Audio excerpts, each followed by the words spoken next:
si vous me dites théâtre, qu'est-ce que ça m'inspire? Ça m'inspire passion, ça m'inspire enfance. C'est, oui, passion et enfance. Alors Jean-Pierre Dubreuil, quand et dans quelles circonstances avez-vous connu et embauché Yves Liévaux? Oh bah, je l'ai connu bien avant de l'embaucher. Hein. Quand je l'ai connu, il était adolescent. Hein. Il est venu au cercle d'abord pour faire du théâtre. Paul! Madame de Marfeuille? Monsieur Coudard! Combien de fois faudra-t-il que je vous répète de ne pas arriver dans le dos des gens? Vous voulez me faire avoir une attaque? Non, madame. Le décès de monsieur est arrivé bien prématurément et il est parti bien trop tôt. Il est bon. Hein, il joue juste. Il sent bien les textes. Hein, et petit à petit, je me suis aperçu qu'il était particulièrement attentif avec des enfants et des jeunes. Et qu'en plus, il n'était pas du tout snob, il n'avait pas l'obsession de la pièce réussie, du grand succès artistique, et qu'il était plus intéressé, comme moi je le suis, par le côté éducatif du théâtre, c'est-à-dire ce que le théâtre peut amener, en particulier à des jeunes. Les débuts au théâtre, Yves, ça s'est passé comment? Alors ça s'est passé très bizarrement. En fait, mes tout débuts au théâtre, c'était au collège, en 6e. J'étais dans un collège qui avait la chance d'avoir une scène. Et dans le programme, il y avait études du théâtre, et notamment d'une pièce, Le Malade imaginaire. Et ma prof de l'époque nous a fait apprendre un passage. Et donc je suis monté pour la première fois sur scène et j'ai dit je veux pas redescendre. Mais vraiment, je voulais pas redescendre. C'était, on passait 10 minutes et s'il fallait remplacer du monde, je remplaçais du monde. J'étais vraiment bien sur scène. J'essaye de soutenir madame. Monsieur Coudard, comment dire? Il est encore un peu tôt, c'est très gentil à vous, mais... Je suis malhabile peut-être. Voilà, monsieur Coudard, en effet, malhabile. C'est que je n'ai pas l'habitude de ce genre de situation, madame. Ne vous en faites pas, monsieur Coudard. Parfois, les silences sont pleins de compassion. Oui. Enfin, ce n'est pas ce qui fera revenir monsieur de Marfeuille. J'ai un cousin et une cousine et quand on était petit, j'écrivais des petites pièces, des fausses pubs. Voilà, on se déguisait beaucoup et on faisait sur le week-end, on montait quelque chose pour faire un spectacle de fin de week-end en fait. Voilà. En fait, vous nous dites que ces premières armes au théâtre, c'était le début de votre carrière, déjà. Ouais, vraiment, ouais. C'était vraiment le début. C'est vraiment ce qui m'a, enfin, je pense que c'est ce qui m'a donné l'envie après. Enfin, comme je vous ai dit tout à l'heure, le fait d'être sur une vraie scène, je pense que ça a démarré de là. Vraiment, se déguiser, se maquiller, écrire, monter les choses. Ma grand-mère nous avait même avait fini par nous acheter un caméscope pour qu'on puisse filmer les choses. Et ouais, c'est parti de là. Mais c'était pas vraiment du théâtre, c'était plus de l'amusement. Et c'est vrai que ça m'a amené après au théâtre.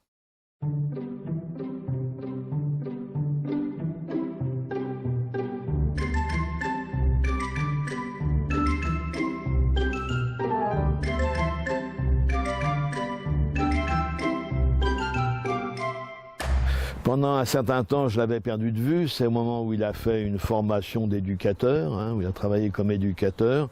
Je pense que ça joue. Hein, ça joue dans la formation de sa personnalité actuelle.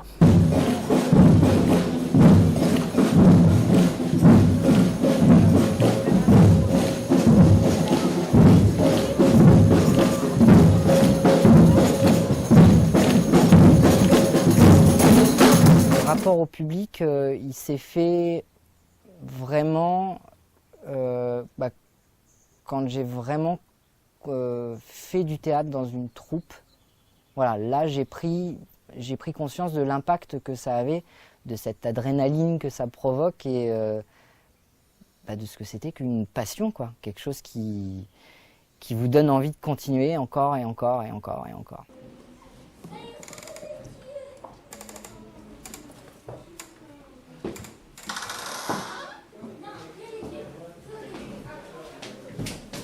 Mesdames et messieurs, bonsoir. Bienvenue au Cercle Laïque de Dreux. Bon, qu'est-ce qu'on fait là? Parce que moi je vais me faire pipi dessus si ça continue. On sourit.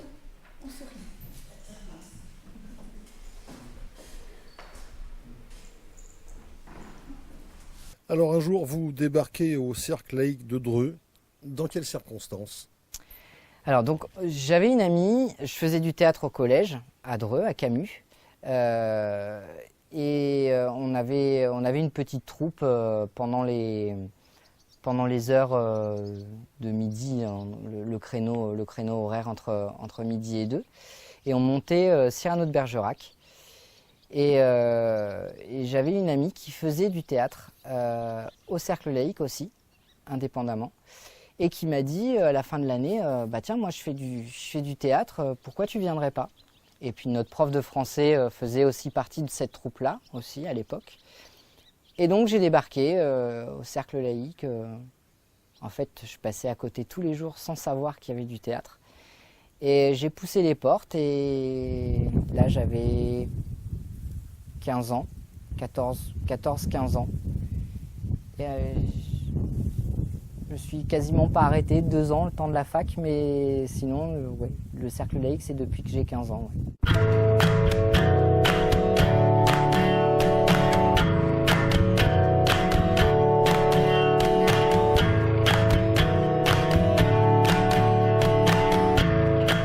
Jean-Pierre Dubreuil, qui était président du Cercle Laïque à l'époque, d'emblée vous donne sa confiance pour animer la section théâtre. Expliquez-nous. Alors, en fait, ce qui s'est passé, c'est que la troupe, telle qu'elle était constituée avant, il n'y avait pas vraiment de metteur en scène. Chacun y allait de son expérience ou de ses envies. Et donc, on mettait énormément de temps pour monter une pièce. Moi, j'étais revenu de la fac. Je travaillais en tant qu'éducateur spécialisé. J'avais monté un club théâtre avec des enfants handicapés. Et puis, les aléas de la vie ont fait que mon contrat n'a pas été... on n'a pas perduré mon contrat. Et je me suis retrouvé au chômage. Et comme je suis quelqu'un qui ne sait pas rien faire, j'ai été au Cercle et j'ai dit, voilà, il y a très peu de théâtre pour enfants, pour ados. Il n'y avait qu'un groupe d'ados qui était justement animé par Jean-Pierre. Et je dis, voilà, moi, en tant que bénévole, je veux bien ouvrir un autre groupe de théâtre ados. Il m'a dit, ok, pas de souci. J'ai commencé avec 3 élèves. L'année d'après, j'en avais le triple. Et comme j'étais toujours au chômage, Jean-Pierre m'a proposé, avec un contrat aidé, donc c'était 26 heures par semaine, de reprendre un petit peu le flambeau. Et puis j'ai commencé donc avec les ados. Et puis très vite on m'a dit, mais au niveau des adultes, pourquoi tu ferais pas le même travail? Et puis il fallait que je justifie mes 26 heures aussi. Donc j'ai commencé avec les adultes. Alors c'était bizarre parce que j'avais des profs, des anciens profs à moi. J'avais des gens avec qui je faisais du théâtre déjà depuis quelques années. Et là, d'un coup, je passe de la scène à celui qui dirige. Moi, j'ai mis quelques mois. Et puis, voilà. Et après, l'histoire a continué. De ce contrat-là, je suis passé sur un contrat en CDD. Et du CDD, je suis passé au CDI.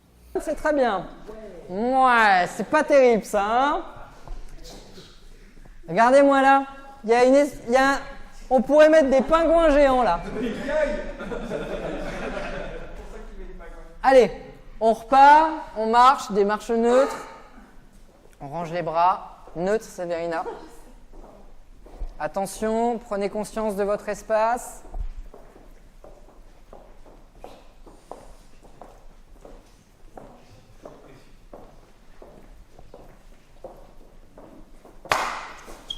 Yves, directeur d'acteur, eh bien, agréable. Hein. C'est quelqu'un qui n'intervient pas de manière abusive. Il fait le point, la critique après. Il fait jouer d'abord. Enfin, bon, exactement ce qu'on attend dans la conception du théâtre qu'on a au Cercle. Hein. Le théâtre au Cercle, bon, on essaye de monter de temps en temps des spectacles de qualité.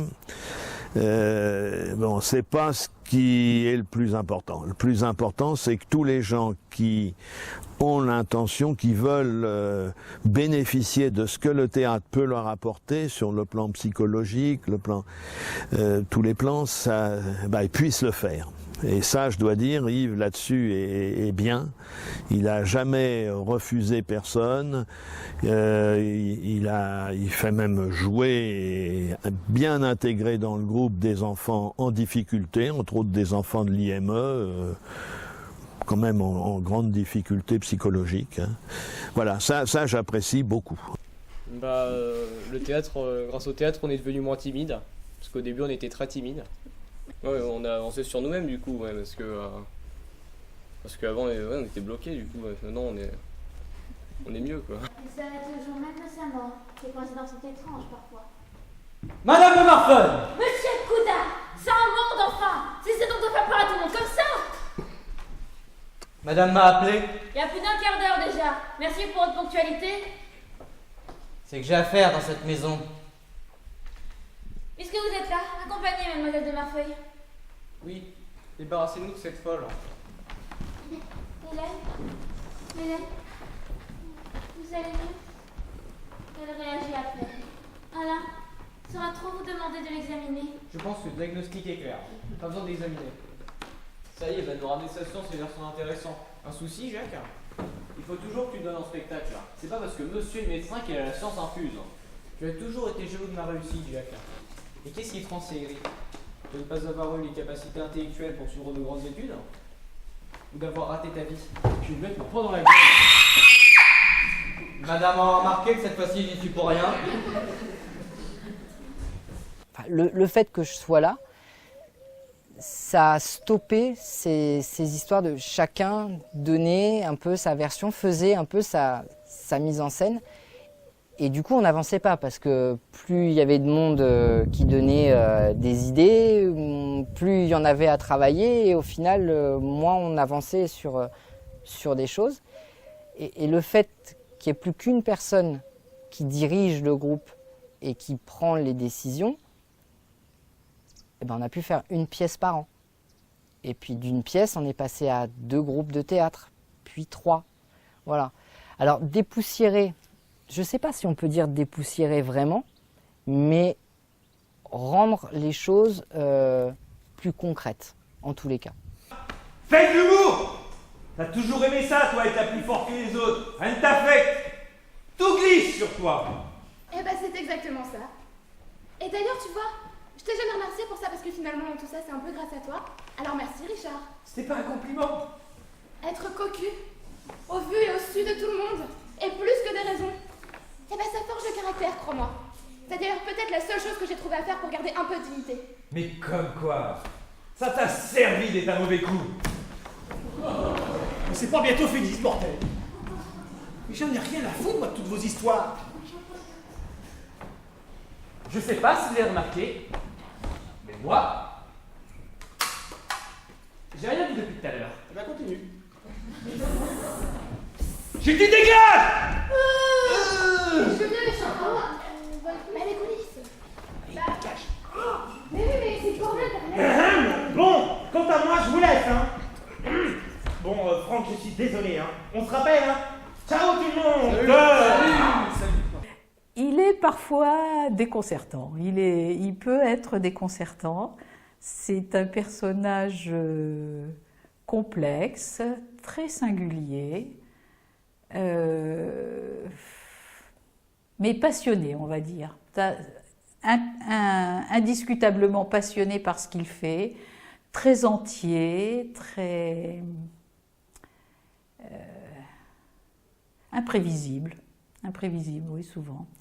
Et moi, je suis assez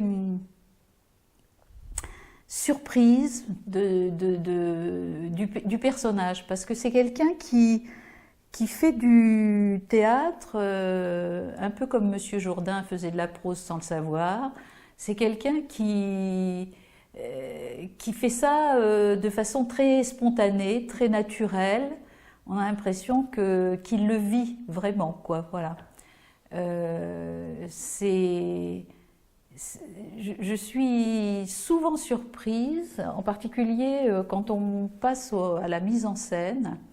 Il a plein de trouvailles, des petites choses qui lui viennent comme ça tout d'un coup, pouf, ça démarre et il dit « Ah non, non, non, tiens, non, on efface tout, tu vas faire ça, tu vas redémarrer comme ça, et puis tu vas te mettre à cet endroit-là, tu vas faire comme ça. » Mais on a vraiment l'impression que ça lui vient, pouf, comme un éclair, quoi. Hein. C'est pas vraiment réfléchi ni travaillé, c'est très spontané, quoi. Il y en a un qui imagine les dialogues, d'accord? Donc en fait, on va vous voir jouer normalement, mais avec quelque chose qui est complètement imaginé. Et à l'inverse, quand c'est Pierre qui raconte au flic, lui, il n'a fait qu'entendre la conversation et donc il s'est imaginé des trucs de fou puisque lui, il pense que de toute façon, vous êtes amants.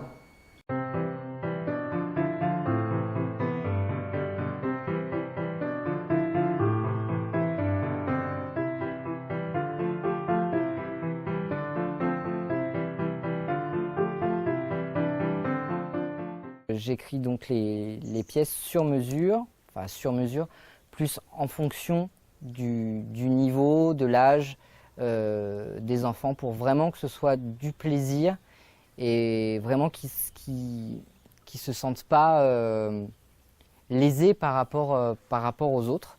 Et c'est pour ça que je préfère plus facilement écrire, enfin plus facilement, oui, parce que c'est pas, enfin pour moi c'est pas trop un problème d'écrire. Parce que je sais que le rendu sera meilleur plutôt que de leur imposer un rôle déjà écrit et où l'enfant ou l'adulte s'y retrouvera pas. C'est ça, cette famille. Je comprends pourquoi tante Hélène ne voulait pas qu'ils viennent. Et je me demande bien pourquoi mon père a tenu à ce qu'ils se réunissent.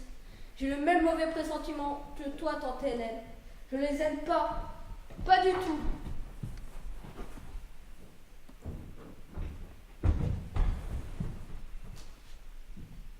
Salut, tu dois être pâle. Moi, c'est là. Apparemment, les cousins. Je suis désolée pour ton père. Ah, et au fait, ta mère te cherche. On est tous en haut dans le bureau. Moi, je cherche les toilettes. T'es pas bavard, dis donc. C'est pas grave, juste si tu pouvais m'indiquer les toilettes. Je fais d'autres interventions avec d'autres groupes de jeunes, mais ça, c'est vraiment, on va dire, c'est des commandes. Voilà, plus exactement, c'est des partenariats qui sont faits avec le Cercle et d'autres organismes, le lycée Rotrou, l'IME de Vernouillet, l'IME de Dreux et d'autres associations. Voilà. Ça vous fait combien d'élèves au total? Ça fait environ une petite centaine d'élèves. On n'est pas une école de théâtre. Comme je vous le disais tout à l'heure, nous, c'est du théâtre amateur. Et donc, on crée les choses, on monte des spectacles avec les gens qui sont là. Je me vois très mal, c'est même pas très mal, je ne me vois pas du tout, commencer un cours et voir un jeune et lui dire « Non mais tu joues comme une patate, je ne peux pas te prendre ». Il y a des difficultés, parce que forcément, quand c'est ouvert au public, il y a des gens qui ont plus ou moins de facilité.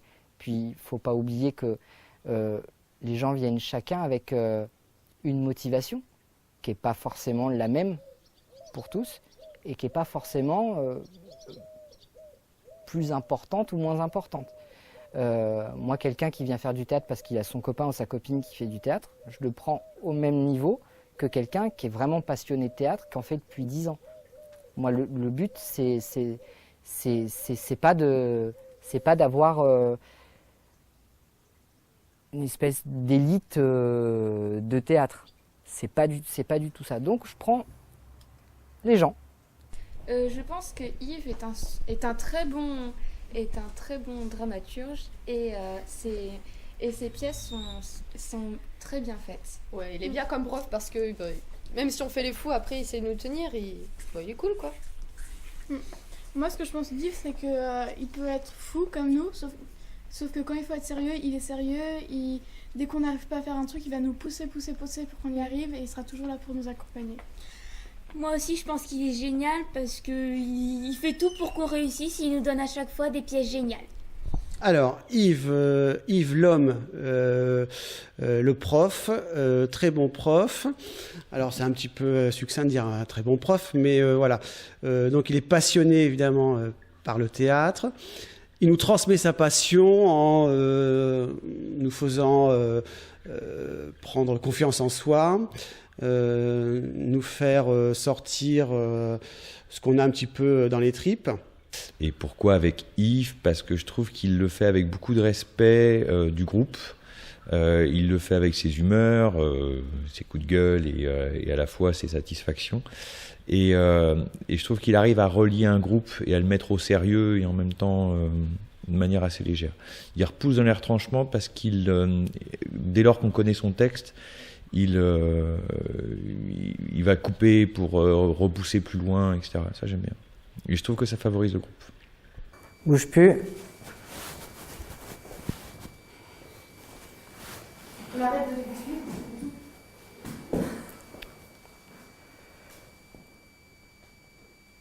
Quand tu veux, Sébastien.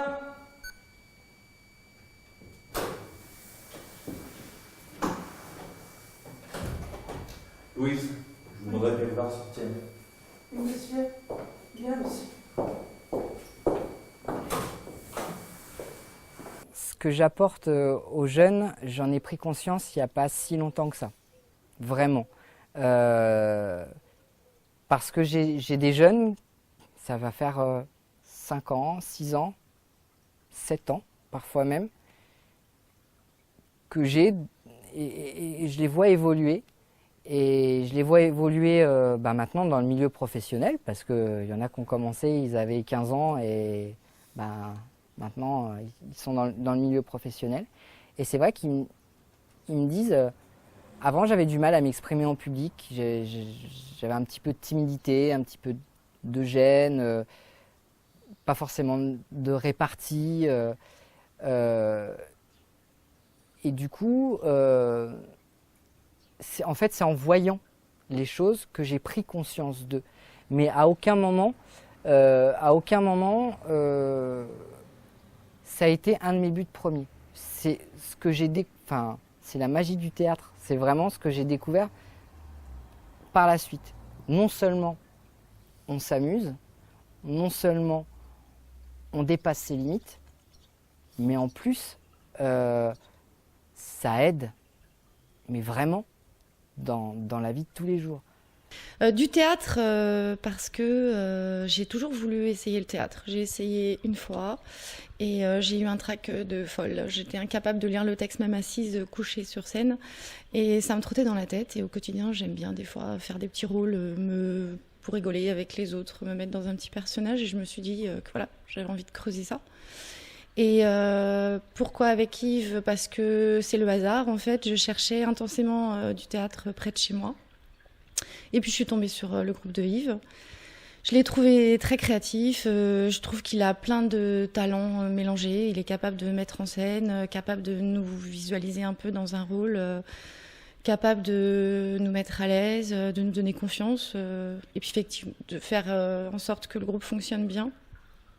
Et il nous pousse un peu, donc il y a le côté animation où on n'a pas trop se prendre au sérieux, faire comme un professionnel, et le côté quand même où on peut essayer d'aller un peu plus loin et être vraiment dans un rôle, dans dans un jeu de comédie un peu plus poussé, grâce à ses conseils.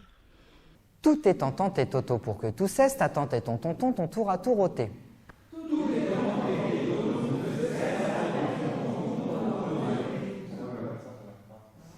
Ah oui. Si il y a une question, vous n'hésitez pas. Je préfère répéter 15 fois les trucs, mais que tout le monde aille dans le même sens, plutôt que faire j'ai pas compris, mais j'y vais quand même. Mais on va où? D'accord? Pour savoir si Yves Liébaud était un bon élève à l'école, et plus exactement, le jeune Yves avait-il déjà des qualités d'écriture? Absolument pas. J'écrivais comme je parlais. Gâteau, G-A-T-O, hein. J'allais pas chercher plus loin. Hein. Et un jour, je suis tombé sur une prof, Madame Schwartz, à Camus.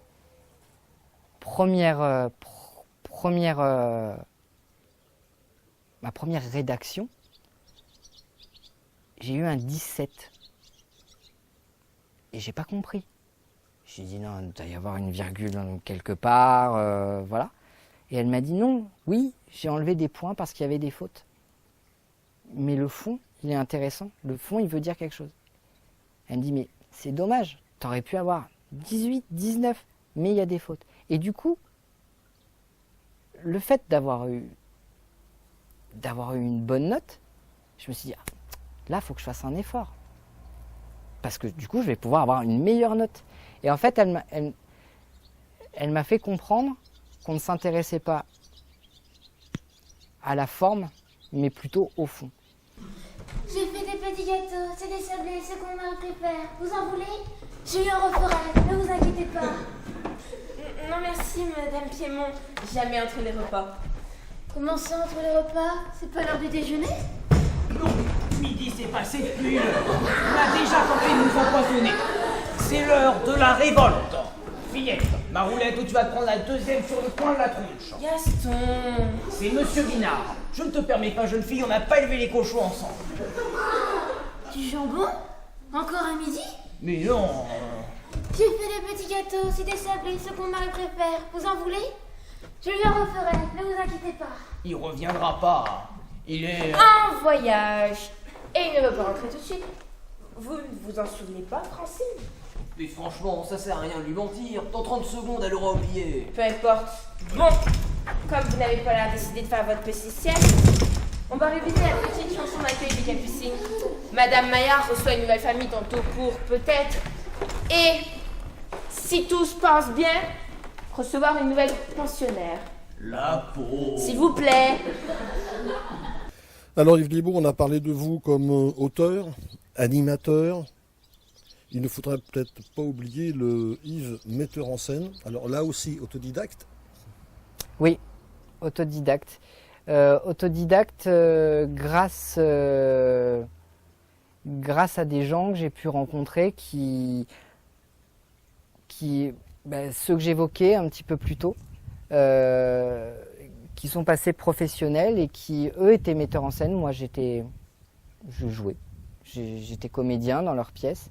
Et en fait, j'ai vu comment ils faisaient. Et puis, je me suis nourri de ça.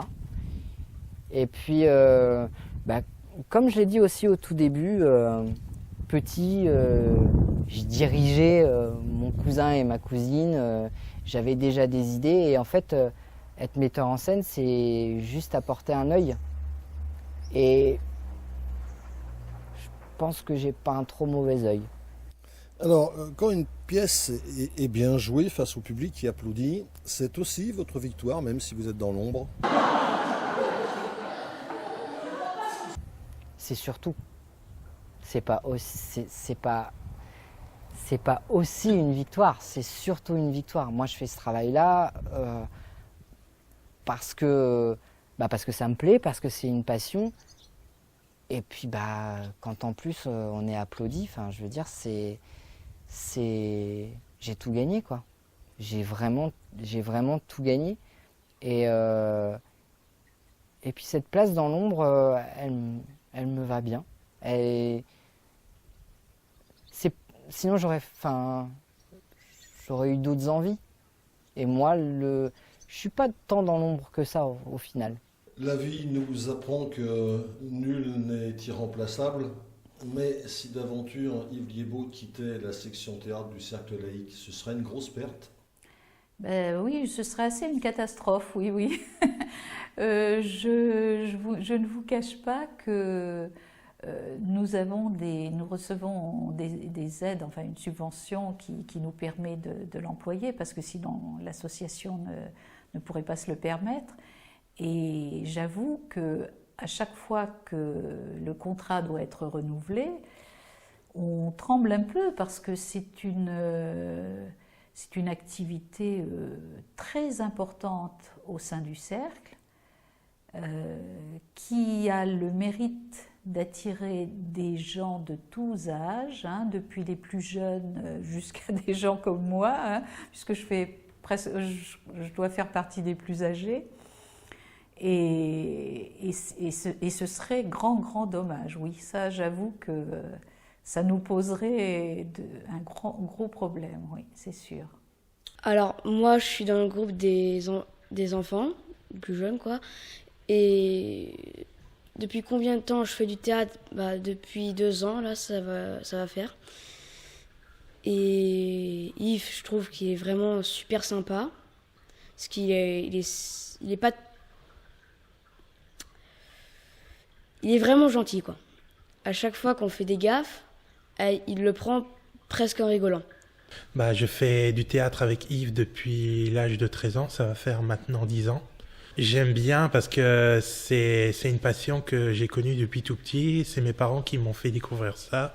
Du coup, ça m'a donné envie d'être dans le théâtre, d'y jouer, d'y participer. Yves... c'est quelqu'un qui m'a un peu sauvé de mon quotidien, parce que c'est grâce à lui si j'ai découvert réellement le théâtre. Donc je le remercie énormément. Donc merci Yves. Alors on aura bien compris que vous êtes multiples. Yves est-il toujours en accord avec Liébaud? De plus en plus. Avec Liébaud, je sais pas, mais avec moi-même, oui, de plus en plus. Ce sera ma dernière question, Yves. Comment voyez-vous votre avenir? Alors j'ai envie de dire, si vous avez une boule de cristal, et si vous le savez, je veux absolument pas la réponse.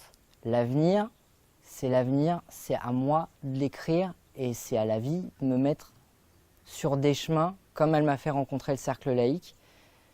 Peut-être qu'elle me fera rencontrer un autre chemin à un autre moment. Pour le moment, je vis ce qu'il y a à vivre. J'essaye de le vivre pleinement. Et l'avenir, j'ai envie de dire, on verra.